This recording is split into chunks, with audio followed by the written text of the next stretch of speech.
Chanasma commercial bank વયે નિવૃત્ત નિમિત્તે સન્માન અને વિદાય સમારોહ યોજાયો.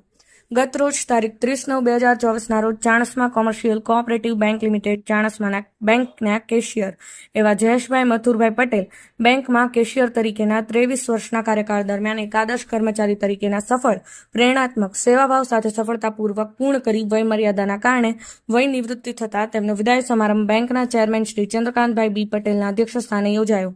જે કાર્યક્રમમાં બેંકના જનરલ મેનેજર શ્રી અનિલકુમાર બી પટેલ, હારીસ બ્રાન્ચ મેનેજર શ્રી અશ્વિનભાઈ એસ પટેલ તેમજ કર્મચારીશ્રીઓ દ્વારા તેમનું નિવૃત્તિમય જીવન સદાય સુખ શાંતિમય, સમૃદ્ધમય, નિરોગી અને પ્રવૃત્તિમય બની રહે તેવી બેંક પરિવાર તરફથી શુભેચ્છાઓ પાઠવવામાં આવી હતી. Rajubhai D Patel, Patan news 24, Patan.